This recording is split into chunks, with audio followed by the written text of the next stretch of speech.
Welcome to the Three Moons, Three Souls podcast with host Jacqueline Burke. On today's special feature, we are interviewing Three Moons, Three Souls Spiritual Spa Boutique vendor Kayla from Next Layer 3D Printing. We know you will really enjoy this interview. Welcome, Kayla. Thank you for joining us on our podcast today. How are you? I'm good, thanks. How are you? Oh, good. I'm glad you could join us. Would you like to first let us know what business you started? What's the name?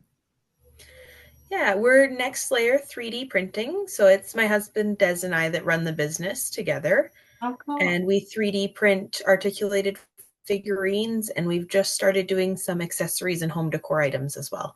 Oh, that's cool. That's cool. I have some questions, if you don't mind, about your background and how you got into the business. But first, I'd like to find out what inspired you to start your business. Yeah, so my husband and I both worked 9 to 5. I worked different frontline service jobs for years in caretaking roles mostly, and he was in construction.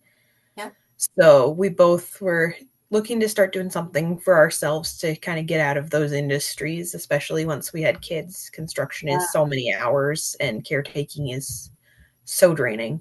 Oh, absolutely. So we were both thinking about what we could do, and Des got his first printer just as a hobby and was instantly obsessed, just staying up half the night trying to figure it out and making all kinds of cool things. And went, I think this is something that we could really get into and do well with. We were one of the first in the Edmonton area, so we weren't seeing a lot of others and decided to give it a try. Oh, that's cool. Yeah, I've seen your products and they are beautiful. Like I love the colors and how they all blend nicely together. Like they complement each other. It's lovely. Oh, thank you. We've put a lot of time into that. Yeah, it's evident. That's for sure. So what makes you passionate about what you do? We really enjoy seeing the customers and how excited people get about the products, especially we get people coming back. Yeah. We've had a lot of teachers and support staff from schools purchase from us. Our articulated items are really popular for fidgets. So hearing how well they work for people. Yeah. And then Des is really passionate about the process with the printers and everything, but that's more his domain. I stay out of the way on that one. Yeah. That's neat. I mean, the kids would really love them, I would imagine, in the schools, and you get a lot of feedback from the parents. Yeah, we get a lot of, my kid got one and now this is what we do for everybody's birthday present, or we got one and now it's a collection. Oh, that's good. That's good. So what's the most memorable moment you've had in business? We've had so many. A lot of it comes down to the variety of events we've been able to do and the experiences that's allowed us to have with our family. We've done a handful of medieval fairs now. We've been to different comic expos. We did Pet Expo this spring. Oh. And because we often have our kids with us, we've had the opportunity to bring along some of the extended family as well. So my mom and daughter and I went to Grand Prairie for their comic expo our first year there. So she got to have a little grandma vacation, and nice. The two of them just had a blast at the convention all weekend. And we've had aunties and uncles take our kids around to different events and be able to enjoy it with them. So that's been really cool. Places we've gotten to go. I've never been to a comic convention or something along those lines, but is it as exciting as you see like in the media, like in our area? The Edmonton and Calgary ones are big. We're going to Calgary this year for our first time, so I'm excited to see how that'll go. I've heard it's way bigger than Edmonton's. Yeah. But yeah, people put in just amazing effort with their cosplays. We're in the booth, so we don't get to see as much of like the celebrities that come in the panels and things. Okay, yeah. But the feedback on them is amazing. Yeah. The people get so into it when we go. I love seeing how passionate people are about their interests and their hobbies and cosplays for it. It's really Yeah. phenomenal. It's like escaping into a different world for a moment, isn't it? It really is. I'm always so impressed by the people with the massive accessories. Like you'll see somebody's carrying around like a 10-foot foam sword or something all day. Like I could not commit to carry that Yeah. around all day. Yeah, that would be difficult. That's for sure. Um, so and you mentioned your family. So how do you balance work and family? We involve the kids as much as we can. So our kids are 3 and about to be 1. The Hmm. 1-year-old doesn't do much. He's been coming to markets with me since he was 2 months. So he brings the people Wow. in because everybody wants to see the baby. Yeah. And the toddler helps wash the prints. Oh, She knows all of our products by name at this point. It's oh ridiculous. my So goodness. she can dig things out of the bins for me so I can put tags on things. We also have really committed to having dedicated time for family and personal time for Des and I to be outside of the business because otherwise Yeah. there's no balance. So Yeah. we have one evening a week for family, and then we each get one evening a week off where you can't be asked to parent or do Oh, anything for the business. that's smart. Yes, it was his decision originally. I was starting to get burnt out and didn't notice it. And so he declared that I had mom's night off and he would kick me out of the house if he needed Oh, to make me take the night off, which I appreciated. that's awesome. Oh gosh, that's excellent. Um, so if you could start your business over, like with what you know now, would you do anything differently? We would definitely start looking at working with stores Mhm. earlier. We did a little over a year before we started even thinking about stores. Mhm. And that has allowed us to have really huge growth and cover a lot more of the province. So we get Yeah. to interact with a lot more people that way, which is amazing. And it starts to free up some of our time, which is also huge, especially with the little ones. Mhm. And the big events like the expos and the medieval fairs. We did our first Edmonton Expo our first year and didn't really think would even get in or that we could handle it. But we are like, well, what's Yeah. the harm in applying? And those are also a phenomenal opportunity that we Yeah. definitely would have gotten into more of them sooner if we realized we could handle them. Oh wow. Yeah, they're large, eh, those expos. Do you do markets as well? We do, yeah, we do small markets. This year we've really cut back. We're focusing on the stores and the big events. But the Okay. last 2.5 years, we've been at a market nearly every weekend and plenty of weekends over the summer and Christmas. We would be double booked. So I would be at one market and Des would be at the other. Oh wow. Yes, we were That's everywhere. the ultimate multitasking, I guess, eh? Yes. Yeah, wow. That's amazing. Like how do you keep up with all like do you plan for inventory for the expos like well in advance? And then like how do you plan all that when you have stores and markets and gifts and schools and everything? It's difficult to plan the product in advance. Yeah. Mostly as we find out we have big events coming up or we're able to take on another store, as soon as we know about it, we often have to get another printer to try to Oh keep up yeah. with the demand. But we run all our product, we use the plastic organizer drawer sets. Yeah. So we have them in our entryway. Everything's kind of divided by category, and those will come with us to the market Oh, and be all our backstock. So we just do our best to try to keep them full. And then as the stores need refilled, we'll pull out of there to fill a box and ship. oh, that's good. Fortunately, most of the stores we've worked with have a really good system for letting us see our inventory as it moves. Yeah, that's And the important. ones that don't are really on it with giving us a bit of a heads up as things start to get low before they're like, we need stuff today. Yeah. Christmas gets tricky because sometimes there's just a massive rush, but Oh yeah. Um, yeah, no, it's important to communicate that for sure when you're in a store to make sure that you do have the proper inventory on hand and but yet you're not, pushed over the edge to try and keep up. You know what I mean? Like it's important that yeah. communication. Yeah.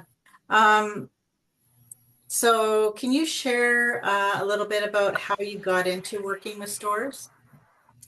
Yeah, our story of getting into stores really isn't terribly exciting. Oh, We got through our first year of markets doing every weekend and sometimes two a weekend. And we started, our toddler was 9 months at the time. So she was going along with one of us or having to get a babysitter most weekends.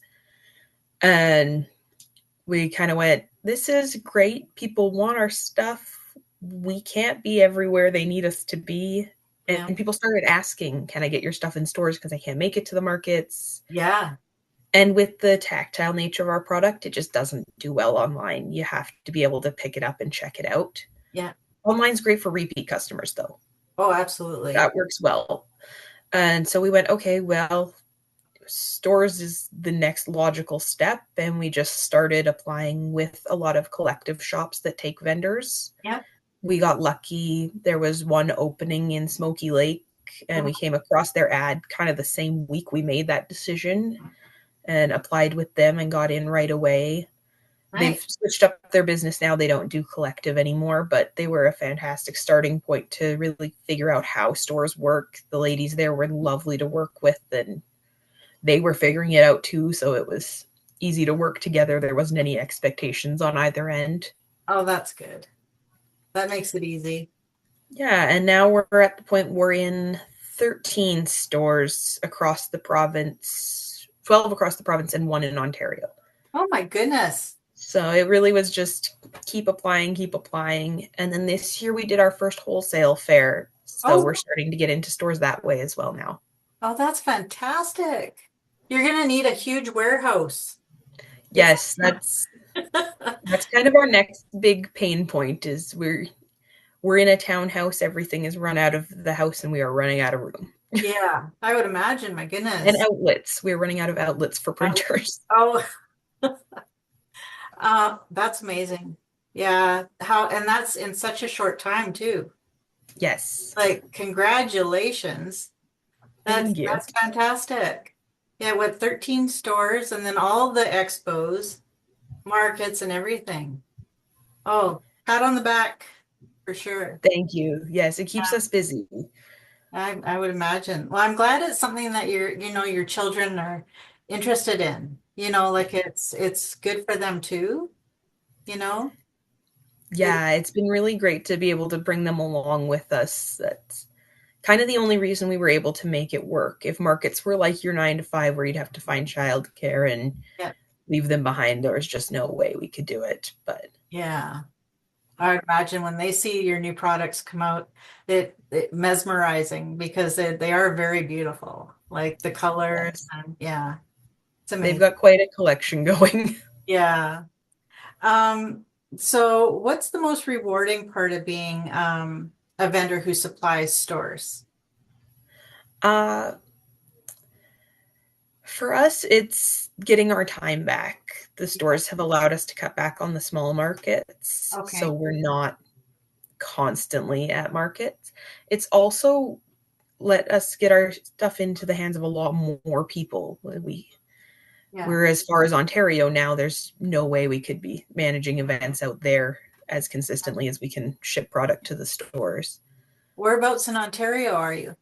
We're in Mapleview Mall. Okay. We vend with Makers. They're a chain of collective Oh, shops. great. Yeah. So Okay. we're in all their Alberta locations and Oh, yeah. Mapleview so far.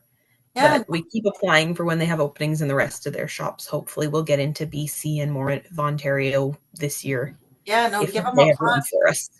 Yeah. Give them a shout out because you know what? They're helping a lot of vendors and that's so important, and across Canada. Like, if you can do that to help vendors, then go for it. It's so, Yeah, yeah. So and shout they've been out. wonderful to work with. Yeah. Oh, good. That's fantastic. Um, so, okay, we're just going to dive into some other areas here. What are some common misconceptions people have about your industry? Um, One I hear a lot is people kind of think 3D printing is all the same because it's the machine that does the production. there's kind of an assumption that it doesn't matter who you get it from. It's all going to be the same stuff, Oh, which if their first experience is someone with really high quality can be really good for us. mhm. But there's so much variety in the quality of materials and the settings on the machine and their process after they print things that us and every other business can print the exact same design and still have huge variety in the product. Oh, yeah. So that's one of the biggest. Yeah. And Okay. then there's also starting to be a bit of a push against having 3D printing in markets that are advertised as craft based. And they're like, well, you don't make it, the machine does. But there is still a lot of hands on aspect after everything comes off the printer. Oh, really? Yeah. That surprises me.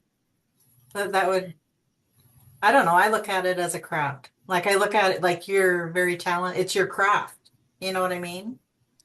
And I Like, appreciate that. That's how we look at it too. yeah. Oh, that surprises me. Yeah, you are definitely a maker. You're making, your product. Whether, I mean, a lot of products require a machine of some kind, you know, whether you're from stirring products for Bath and Body, like there's always that machine component. Yeah, and that's the way we look at it. It's kind of a small but vocal group. Yeah. Oh, they'll learn. Yeah. It's new. They'll get used to us Yeah. eventually. Um, so what skill do you think is crucial for success in your industry? I think the biggest skills we've found so far have been our quality control, which is Ah, more of a choice than a skill, yeah. and organization, between organizing the products and having the materials on hand and Oh, yeah. all the back end organization of booking events and Yeah. stores and emails and everything. That's been one of the biggest, and we're still working on it. Yeah. So a lot of administrative too, I would imagine, eh? Yes, Yeah. that's the difference between the hobby and the business, really, is when the admin gets involved. Oh, yeah. Absolutely. Yeah, it's I mean, I'm with the benefit with markets and boutiques or stores, they allow you to free up to get more creative, you know. So that's kind of handy, but it also gives you time to deal with that administrative stuff. Yes, and that's one of the best things about working on it as a family is we have different skills in those areas. He's fantastic with the printers and the product, and then I'm able to cover the admin side of things a little more. Yeah. I don't know how people do it when they're running their businesses by themselves. Oh, yeah. I mean, when do you have time to make? Really, Yes, it's between really two separate jobs. Oh yeah, between marketing and like all the social media, there's always constantly another social media platform to be part of, so you have to kind of watch all of that and promote the business and network and all that fun stuff. So it takes up time. Absolutely. Yeah. Um, so how do you see the industry you're in evolving in the next 5 years? I think there's going to be a lot of growth in the next 5 years. 3D printing is becoming more accessible and more well known. We've already started seeing a lot of small businesses crop up. Okay. So I think there's going to be a real increase in availability and variety of products. And then as that comes, I think there'll be an increase in quality because consumers will start to be able to see the difference. Yep. And I think we're going to start seeing some really interesting designs as more artists start coming out with the designs for the products. And Oh yeah. people are starting to, digital artists are starting to work in that 3D medium. It's really a new space to see what people can make that way as well, which would be really cool. Yeah. We're also seeing a lot of really cool adaptive products for different disabilities and needs, which is really awesome to see, and the ability to produce them locally and for a relatively low price point. Mm-hmm. One of the designers we work with has started she has multiple disabilities and has started creating really amazing adaptive products. I just saw a new release today that hopefully will be producing shortly. She did finger splints for people with hypermobility, so you can't bend your fingers backwards but still have the range to go forward. Oh, wow. Yeah, so there's a really huge opportunity there too to provide really useful products for people who Yeah. need them beyond just the fun artistic stuff. Yeah. And then make the useful products fun and artistic at the same time. Yeah. Oh, that's fantastic. So that just opened up your industry. Yeah. Yeah. Oh, fantastic. Um, so that would evolve big time in the next 5 years, I would imagine. So Yeah. where would you sell those products? We're currently in talks with a pharmacy that's interested in Oh, doing some ordering from us. We're got small orders, then hopefully build a little bit with a long-term care facility and a hospital auxiliary. oh, There's also a huge intersection between the disability community and the nerd community, yeah. like the expos and the medieval fairs. We see a lot of people using mobility devices there. Oh, okay. So just bringing them to the events. And then as we get them sorted out, they'll go up on our website. So people will be able to just order them directly as well. Yeah. Okay, so what is your website? You have to tell our listeners. We're nextlayer3dprinting.com, and there's a dash between the 3 and the D. Perfect. Okay. So what's one thing you wish more people would understand about the work you do? Like aside from the printing, like that it's, they say the printer does the work, but is there something else that you'd like them to understand more? I think that's the biggest one is the idea that it's completely hands off. The other thing would be as the 3D printed products are becoming more available, learning to recognize what makes a good quality product versus a poor quality product. Okay.